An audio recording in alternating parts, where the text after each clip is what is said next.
Good morning students. आज हम सभी लोग एक बार फिर से एकत्र हुए हैं अगले पेपर की चर्चा करने के लिए।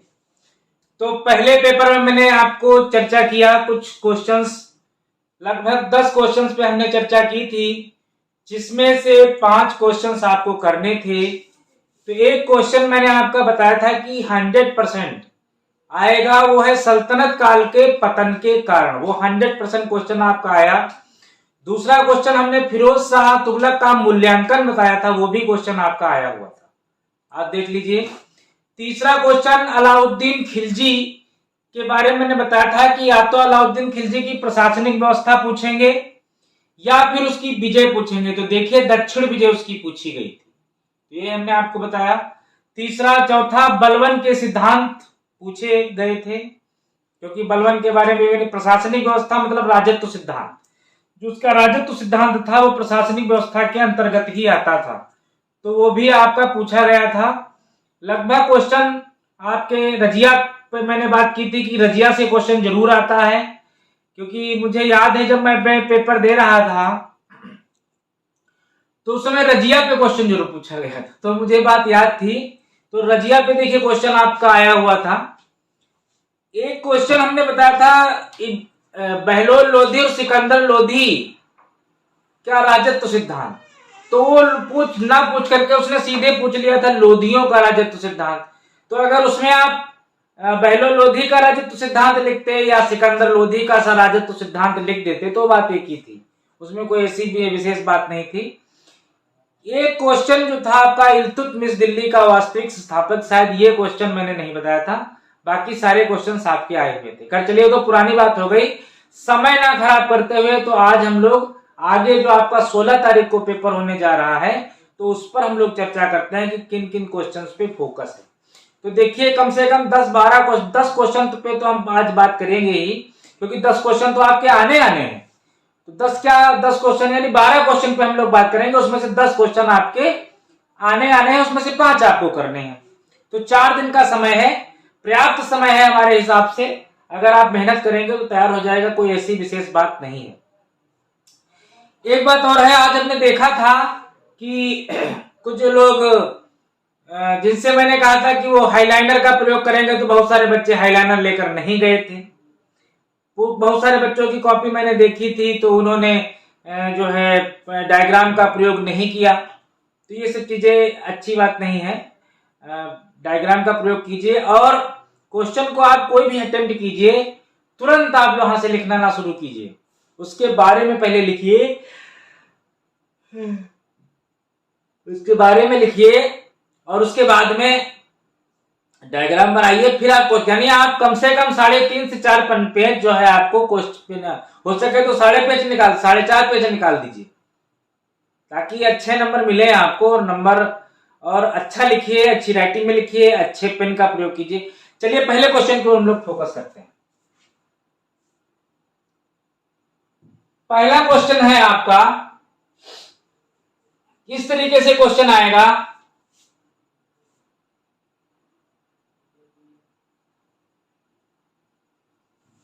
इटली में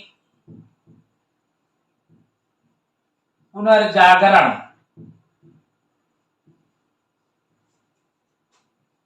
प्रारंभ हुआ। इटली में पुनर्जागरण प्रारंभ हुआ क्यों, यानी इटली से ही क्यों पुनर्जागरण प्रारंभ हुआ, तो इसके बारे में आपने लिखना है। दूसरा, पुनर्जागरण की विशेषताएं,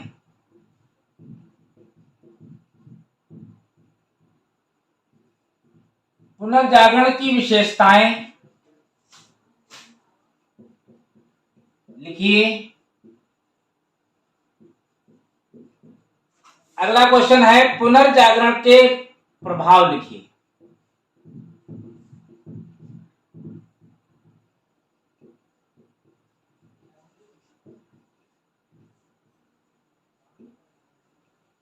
पुनर्जागरण के प्रभाव लिखिए। और जो आपके सिलेबस में मैं 19, इन 3 में से एक क्वेश्चन आपको मिलना है एनी हाउ, तो इनकी आपको हेडिंग आपको तैयार कर लेनी है। ये आपको ध्यान रखना है। अब जैसे मान लीजिए पेपर आ रहा है आपका कि इटली में पुनर्जागरण क्यों प्रारंभ हुआ, ये आ गया, तो सबसे पहले आप पुनर्जागरण हेडिंग डालेंगे, और फिर पुनर्जागरण की परिभाषा लिखें, पुनर्जागरण का अर्थ, हेडिंग अर्थ भी डाल सकते हैं, अर्थ डाल दीजिए। ऊपर आप लिखिए पहले पुनर्जागरण, फिर आप लिखिए पुनर्जागरण की परिभाषा, पुनः जागना, अर्थ लिखिए, रेनेसा शब्द से बना हुआ है, अर्थ लिख दीजिए। इसके बाद इटली से ही क्यों प्रारंभ हुआ, तो आप लिखिए इटली से ही क्यों प्रारंभ, हेडिंग आप इसमें बना दीजिए, इटली से क्यों प्रारंभ हुआ। तो आप वो पूरा नक्शा पूरा बनाएंगे कि एक पूरा जो है बजेंटाइन साम्राज्य था, पूरा बना देंगे और उसमें दिखाएंगे कि इसके पूर्वी भाग पर तुर्कों ने आक्रमण कर दिया था और कब्जा कर लिया, वो जो आज का आधुनिक टर्की है। और यहां पर जो लोग रह रहे थे उनके सामने 3 ऑप्शन थे। पहला ऑप्शन था कि या तो वो मुस्लिम बन जाएं, दूसरा ऑप्शन था कि वो या तो यहां से भाग जाएं, और तीसरा ऑप्शन था वो युद्ध करें या मरे या मारे। तो बहुत सारे लोग यहां से भाग करके वो इटली पहुंच गए, पश्चिमी बजेंटाइन साम्राज्य में पहुंचे, यानी इटली पहुंचे। तो उसमें से बहुत सारे दार्शनिक लेखक जो भी थे वहां पर गए, उन्होंने अच्छी किताबें लिखी। तो आप लिखेंगे कि इसलिए कुस्तुनतुनिया का जो है पतन, यहाँ पे लिखेंगे कुस्तुनतुनिया का उदय, इधर आप हेडिंग डालेंगे, ये इसका मेन कारण होगा। इसलिए इटली में लोग जो भाग कर गए थे, इसलिए ये पूरी कहानी आप लिखोगे। और अगर चित्र आपको हो तो इस तरीके से आप चित्र भी बना दोगे, दिखा दोगे कि इधर जो है पूर्वी बजेंटाइन था, इधर पश्चिमी बजेंटाइन था, दिखा करके बकायदा जो है आप लिखेंगे इटली में पुनर्जागरण क्यों हुआ। इसके बाद में और जो यहाँ पर लेखक लोग गए थे, जैसे टॉमस मूर, उन्होंने यूटोपिया लिखी, एरेस्मस फेज ऑफ फोली लिखा उन्होंने। 2-4 अच्छे जो हैं उनको आप लाएंगे, उनके बारे में आप लिखेंगे, ठीक है। इस तरीके से आप 4 पेज की ओर पहुंचेंगे। फिर ये जो अब इसको 4 पेज आपको करना है, ठीक है। तो इसकी विशेषताएं और प्रभाव हैं। तो विशेषताएं आपको बन लीजिए हेडिंग याद है और प्रभाव याद है, तो इसी में आप विशेषता और प्रभाव डाल देंगे अपनी तरफ से। आपको पूरा भी तो करना है, 4 पेज 4.5 पेज लिखना है, तो इतना पहले आप इसको लिखेंगे, फिर उसके बाद सीधे ये लिख देंगे प्रभाव और ये सब। अब मान लीजिए कि ये क्वेश्चन नहीं पूछता है कि इटली में पुनर्जागरण प्रारंभ हुआ क्यों, आप सिर्फ क्वेश्चन पूछ रहा है कि पुनर्जागरण की विशेषताएं, ये पूछ रहा है। तो आप फिर से वैसे ही लिखेंगे, पहले पुनर्जागरण, फिर उसकी परिभाषा लिख दीजिए, अर्थ लिखिए उसका। उसके बाद आप यही हेडिंग आप फिर से बनाइए, इटली में पुनर्जागरण। अब इसके बारे में आपको थोड़ा लिखना है। मान लीजिए ये लिख रहे थे तो आपको 1 पेज है, मान लीजिए इस क्वेश्चन में, तो ये हेडिंग आप डाल सकते हैं। डालने के बाद पहले आपने लिखा पुनर्जागरण, तो 3-4 लाइन में वो लिख दिया आपने। फिर उसके बाद अर्थ 3 से 4 लाइन में, फिर लिखना इटली में पुनर्जागरण, तो इसके बारे में 6-7 लाइनें लिख दी, यानी आधा पेज आपका भर गया। उसके बाद विशेषताओं की हेडिंग बना दिया आपने, पूरा पेज आपका भर गया। इस हिसाब से आप इनको अटेंड करेंगे कि ये हेडिंग नीचे तक आ जाए। अब आपका 1 पेज आसानी से भर गया, नेक्स्ट पेज पे पहुंचेंगे। तो विशेषताओं की हेडिंग तो आपने डाल, पता ही है आपको, याद है आपको कि पहली है मानवतावाद, दूसरी है वाणिज्यिक क्रांति, ठीक, व्यापारिक उन्नति, तो ये हेडिंग आपको याद है। फिर आप उधर बढ़िया से हेडिंग लिखना शुरू कीजिए, डालिए, लिखना शुरू कीजिए, उसमें भी पैराग्राफ आप चेंज करेंगे। अगर आ जाता है पुनर्जागरण के प्रभाव, तो जब आपको प्रभाव लिखना है तो उसमें भी आप यही लिखेंगे, ऐसे लिखेंगे, पहले आप पुनर्जागरण, अर्थ, परिभाषा, इटली में पुनर्जागरण, फिर उसके बाद प्रभाव की हेडिंग। आप विशेषताओं की हेडिंग नहीं लिखेंगे, प्रभाव की हेडिंग लिखेंगे। आपका पहला पेज भर गया। भरने के बाद नेक्स्ट पेज से पहुंचे, और आपके प्रभाव तो आपको पता है कि सामाजिक प्रभाव, आर्थिक प्रभाव, राजनीतिक प्रभाव, जो भी प्रभाव हो, आपने अगले पेज से लिखना शुरू कर दिया। तो इस प्रकार आपका ये पहला क्वेश्चन आपका कंप्लीट हुआ।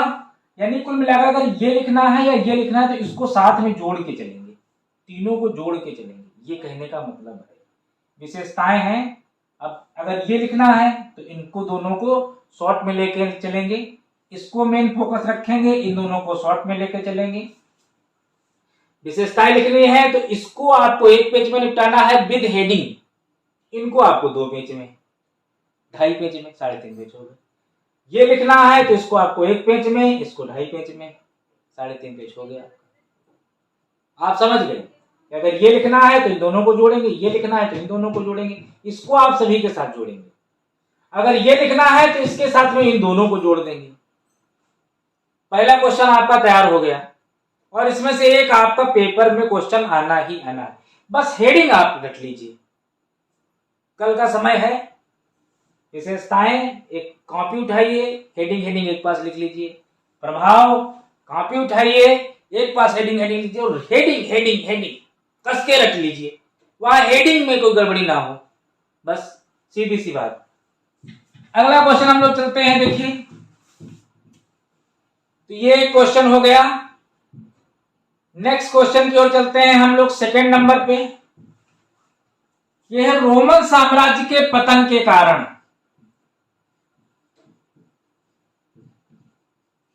रोमन साम्राज्य के पतन के कारण, मैं इस पर भी 100% मोहर लगा रहा हूं, हमारे हिसाब से आना चाहिए पतन के कारण। अब आपको रोमन साम्राज्य के पतन के कारण लिख रहा है, पूछ रहा है, तो पहले आप रोमन सभ्यता के बारे में 4-5 लाइन लिखिए। फिर इसके बाद यहां पर इसका 2 भाग में विभाजन हो गया था, 219 और फिर उसके बाद में दूसरा। तो एक हल्का सा ऐसे डायग्राम बना करके डेट डाल दीजिए कि ये प्रारंभिक रोमन साम्राज्य था, यह अंतिम रोमन साम्राज्य का समय था। इसके बाद इसमें 2 महान शासक हुए थे, एक हुए थे डियोक्लेशियन, एक थे कांस्टेंटाइन। तो थोड़ा बहुत आप डियोक्लेशियन की हेडिंग डाल के उनके बारे में लिखिए, और थोड़ा बहुत 4-5 लाइनें डियोक्लेशियन, 4-5 लाइनें कांस्टेंटाइन, उसके बाद आप हेडिंग बना दीजिए। हेडिंग में डायग्राम बना दीजिए, डायग्राम में रोमन साम्राज्य के पतन के कारण की हेडिंग बना दीजिए। पहला पन्ना आपका ऐसे ही भर जाना चाहिए। इसके बाद में आप इसके पतन के कारण आपको पता है, सामाजिक कारण, आर्थिक कारण, धार्मिक कारण, राजनीतिक कारण, ठीक, सारे लिखे हुए हैं।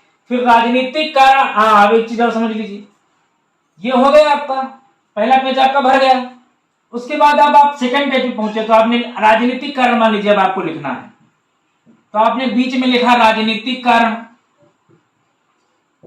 राजनीतिक कारण में भी देखिए इनके कुछ कारण थे, राजनीतिक कारण भी थे। तो जैसे इसमें भी आपको जितनी हेडिंग मिल जाए, 3 मिल जाए, 4 मिल जाए, 5 मिल जाए, 3 मिल जाए, मान लीजिए हम कहते 4 मिल गए आपको, तो 4 की आप 4 का डायग्राम बनाइए, वो भी 4-4 लाइन में बनाइए।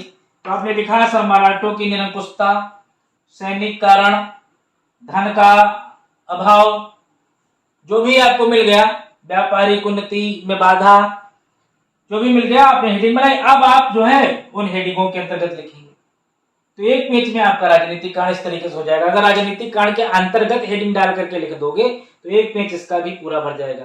फिर दूसरा आपका तीसरे पेज पहुंचेंगे तो सामाजिक कारण, आर्थिक कारण, धार्मिक कारण, आधा पेज वो लिखेंगे, आधा धार्मिक, आधा सामाजिक, हो जाएंगे 3.5 पेज आपके, आराम से ये क्वेश्चन आपको क्लियर हो जाएगा।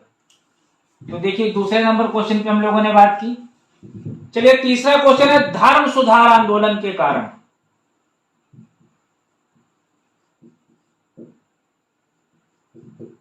धर्म सुधार आंदोलन के कारण, एक तो ये क्वेश्चन हो गया। ये सादा क्वेश्चन हमें नहीं लग रहा है ये इस तरीके से आएगा, हमारे हिसाब से ये आएगा जर्मनी में धर्म सुधार आंदोलन के कारण व मार्टिन लूथर का योगदान, इस तरीके से आना चाहिए।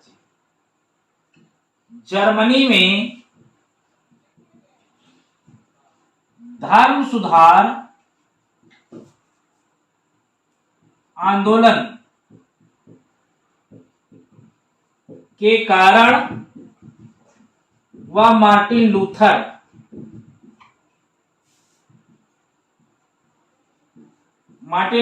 का योगदान।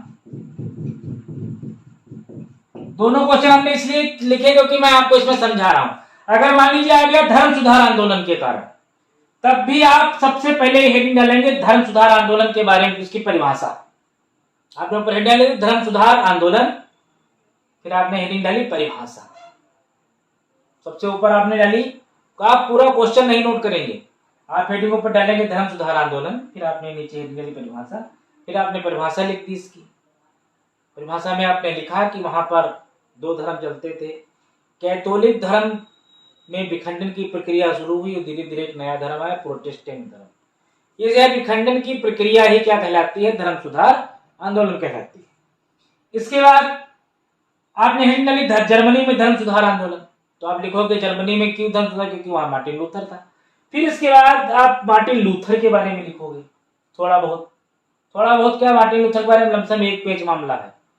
मार्टिन लूथर का जन्म दिखाइए, मृत्यु दिखाइए, वो 1511 में पोप से मिलने गया था, बड़ा उत्साहित था, लेकिन जब वो वहां गया तो उसने बुराई देखी। उसके बाद उसके ऊपर पोप लियो दसम ने जो है प्रतिबंध लगा दिया था, तो ये आप दिखाइए। फिर उसके बाद उसने 95 थीसिस लिखे थे, वो 95 थीसिस में कम से कम 10 या 11 जो बातें हैं वो आपकी बुक में है, वो आप इनकी याद कर लीजिए, वो आप लिखेंगे। इसके बाद नेक्स्ट पेज पे जाएंगे तो आप लिखेंगे, हेडिंग डालेंगे कारण की हेडिंग बना देंगे और उसके बाद आप हेडिंग लिखना शुरू कर देंगे। तो अगर ये क्वेश्चन आता है तब भी आप इसको इसी तरीके से अटेम्प्ट करेंगे, अगर ये आता है तो इसको आप अटेम्प्ट ही करेंगे। हमारे कहने का मतलब आप फिर से समझिए कि अगर आ गया धर्म सुधार आंदोलन के कारण, तो आप कहोगे उसमें फिर हम जर्मनी की बात क्यों करें, हम मार्टिन लूथर की बात नहीं करेंगे। आप करेंगे, उसमें भी करेंगे, क्योंकि आपको पेज भरने हैं। आप जर्मनी में पहले धर्म सुधार आंदोलन की परिभाषा लिखेंगे, फिर लिखेंगे जर्मनी में ही क्यों, फिर मार्टिन लूथर के बारे में लिखेंगे, 1 पेज हो गया आपका। फिर कारण हेडिंग डालेंगे। अगर इतना ही आ जाए, अच्छा मान लीजिए पेपर में आ रहा है कि जर्मनी में धर्म सुधार आंदोलन में मार्टिन लूथर का योगदान, तो ये कारण नहीं पूछ रहा है, मान लीजिए इस शब्द को उसने गायब कर दिया, तब आप क्या करेंगे? यहां पर भी हम चर्चा करें, मान लीजिए तब आप क्या करेंगे? तो आपको कुछ नहीं करना है, बस धर्म सुधार आंदोलन, परिभाषा, जर्मनी में क्यों शुरू हुआ ये लिखेंगे, फिर मार्टिन लूथर का जन्म परिचय बड़ा कर देंगे, इसका बड़ा कर दीजिए, यानी 1 पेज में इतना हो जाए। नेक्स्ट पेज पे जो मार्टिन लूथर के जो कार्य थे वो सारे लिखेंगे कि वो कैसे फेडरिक के यहाँ चला गया था और वहां पर उसको संरक्षण मिला, उसके बाद एक आंदोलन तेज होता चला गया, फिर उसकी पूरी 95 थीसिस, यानी 2 पेज में फिर इसको ले जाएंगे। इसके बाद में जो कारण बचेगा, कारण भी लिखेंगे लेकिन तीसरे पेज पे, यानी लिखेंगे कारण तब भी, अगर ना पूछे तब भी लिखना, लेकिन फिर तीसरे पेज से उसको लिखना। ये आपकी बुद्धिमानी है कि आप किस तरीके से क्वेश्चन को अटेम्प्ट करते हैं। तो एक क्वेश्चन मैंने होता है यहां से आपका बनना है, 1 2 हो गए, 3 क्वेश्चन पे मैंने बात कर ली। चौथा क्वेश्चन हम लोग चलते हैं जहां पर मैंने अपना गेस लगाया है। चौथा क्वेश्चन है आपका सामंतवाद के पतन के कारण। सामंतवाद के पतन के कारण हम लोग इस पर बात करेंगे। इसमें भी आप ऐसे ही करेंगे, सामंतवाद, पहले सामंतवाद के बारे में लिखेंगे, सामंतवाद क्या है, फिर इसके बाद में इसकी बढ़िया हेडिंग बनाएंगे, हेडिंग की डायग्राम के बाद फिर आप इसका जो है वर्णन करेंगे।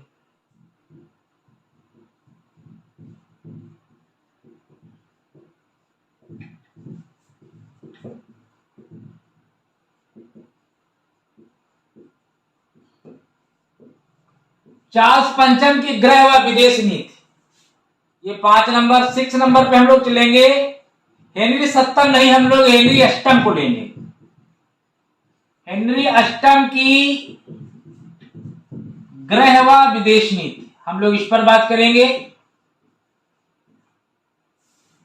7 नंबर पे हम लेंगे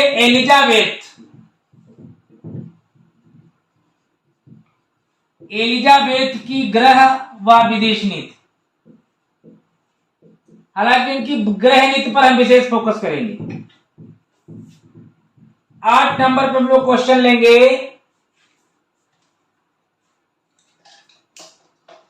30 वर्षीय युद्ध के कारण व महत्व।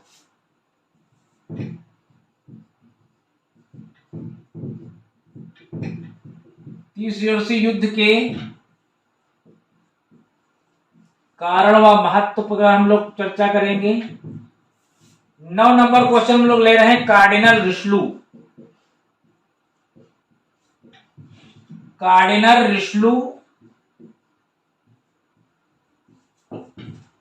की गृह नीति व उपलब्धियां, इनकी उपलब्धियों पे हम लोग बात करेंगे। एक क्वेश्चन और बचा। एक क्वेश्चन आपका हम ले रहे हैं भौगोलिक खोजों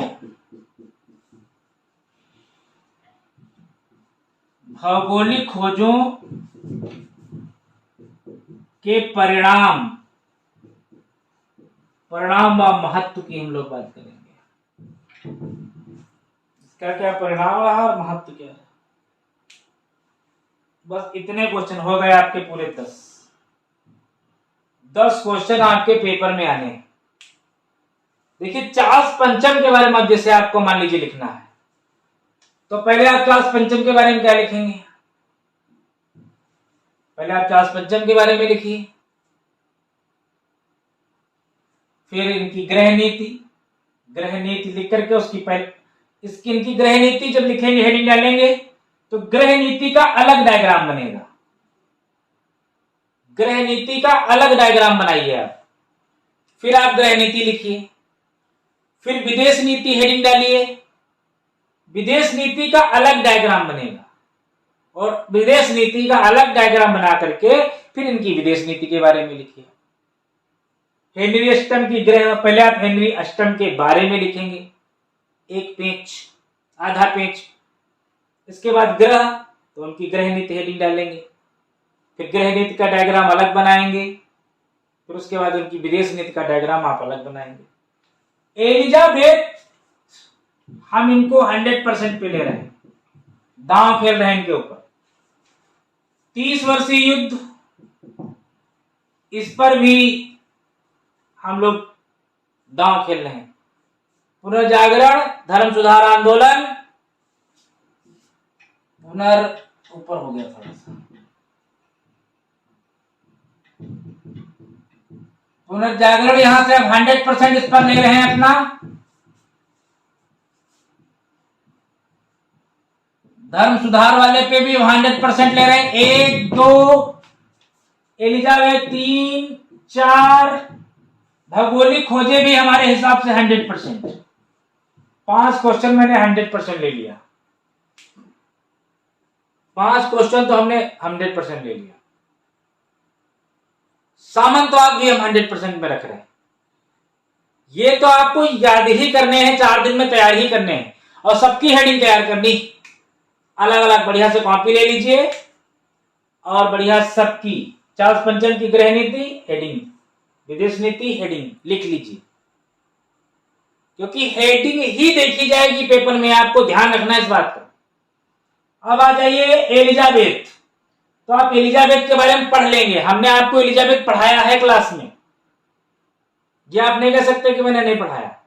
शुरुआत में मैंने पढ़ाया था, फिर आप लोगों ने कहा था कि नहीं सिलेबस बदल गया है, अभी हमने बाद में देखा फिर आपका सिलेबस में है। जिस प्रकार भारत में गुप्त काल को स्वर्ण काल कहा जाता है, उसी प्रकार जो एलिजाबेथ का शासन था वो इंग्लैंड में स्वर्ण काल के नाम से जाना जाता है। यानी एलिजाबेथ के समय में जो था, इंग्लैंड ने बहुत उन्नति की थी। और मैं आपको बता दूं, एलिजाबेथ शासक रानी थी जब इंग्लैंड की, तभी वहां से ईस्ट इंडिया कंपनी भारत में आई थी। 1603 में इनकी मृत्यु हुई, 1600 में ईस्ट इंडिया कंपनी भारत आ गई थी। अब आप समझिए कितना मतलब स्वर्ण काल कैसे, इसका जो समय काल है स्वर्ण काल, उसने हर एक चीज पे बढ़ावा दिया था। एलिजाबेथ का एक काम मुझे बहुत अच्छा लगा था, जब ये गद्दी पर बैठी थी तो इसने इंग्लैंड में जितने भी भिखारी थे उनको सबको पकड़वा लिया था। उनके लिए एक अलग से दरिद्रालय खोला, उनमें उस सबको भर दिया। बोला तुमको खाना और कपड़ा चाहिए तो तुमको यहां मिलेगा, लेकिन कोई भीख मांगता इंग्लैंड में नजर ना आए। ये काम इसका बहुत अच्छा था। 30 वर्षीय युद्ध, ये जो आपका 55 से 85 तक चला है, इसको आप पढ़ेंगे, बहुत ही इंपॉर्टेंट, वेरी वेरी इंपॉर्टेंट। फिर इसके कारण और महत्व पर भी गहन चर्चा कीजिए। कार्डिनल रिश्लू को आप हल्के में मत लीजिए, इनको भी आप पढ़ें। भौगोलिक खोजों के परिणाम, तो भौगोलिक खोजें जैसे कोलंबस ने अमेरिका की खोज की, तो इसमें आप हेडिंग बना सकते हैं, डायग्राम बहुत अच्छा बन जाएगा इसमें। सारी भौगोलिक खोजें, मान लीजिए भौगोलिक खोजें, अब आपको भौगोलिक खोजें तो बहुत सारी हुई, आपको 10 भौगोलिक खोजें और उनके बारे में आपको तैयार कर लेना है। तो 10 भौगोलिक खोजें आप खोज लीजिए खुद, और हर एक भौगोलिक खोज के बारे में आपको आधा पेज लिखना है। तो 10 भौगोलिक खोजें हैं, 5 पेज तो ऐसे हो जाएगा, आराम से हो जाएगा, क्योंकि आप 4-4 लाइन में डायग्राम बनाओगे। मान लीजिए आपको कोलंबस के बारे में लिखना है, तो आपने डायग्राम क्या बनाया, आप लिख दे अमेरिका की खोज। अमेरिका की खोज आपने हेडिंग बनाई। अब इसमें मान लीजिए ज्यादा नहीं है, तो आप ऐसे ही हेडिंग बना सकते हैं। यहां पर लिख दीजिए कोलंबस, कोलंबस अमेरिका, ऐसे आप लिख सकते हैं। या ना इसे अच्छा लगे तो सिंपल तरीके से बस ऐसे ही ऊपर कुछ मत लिखिए, एक तरफ अमेरिका एक तरफ कोलंबस, 2 लाइनों में खींच दिया आपने इसको, 2 लाइनें आपकी भर गई, फिर आपने हेडिंग डाल लिखना शुरू कर दिया, आधा पेज हो गया आपका। फिर आप अगला वास्को डी गामा दिखा दीजिए, आप मैगलेन को दिखा दीजिए पूरी दुनिया की खोज की। क्यूरीच, उसको हीरे ऑस्ट्रेलिया कहा जाता था, ही उसकी खोज की। गुटनबर्ग, छापे खाने का आविष्कार किया। बार्थोलोम्यू डियाज, उत्तमाशा अंतरिक्ष की खोज की। रॉबर्ट पेरे, उत्तरी ध्रुव की खोज की। तो आप देखेंगे इस प्रकार आप जो है ये आपको मिल जाएंगी खोजें। 10 खोजें कम से कम आपको तैयार करनी।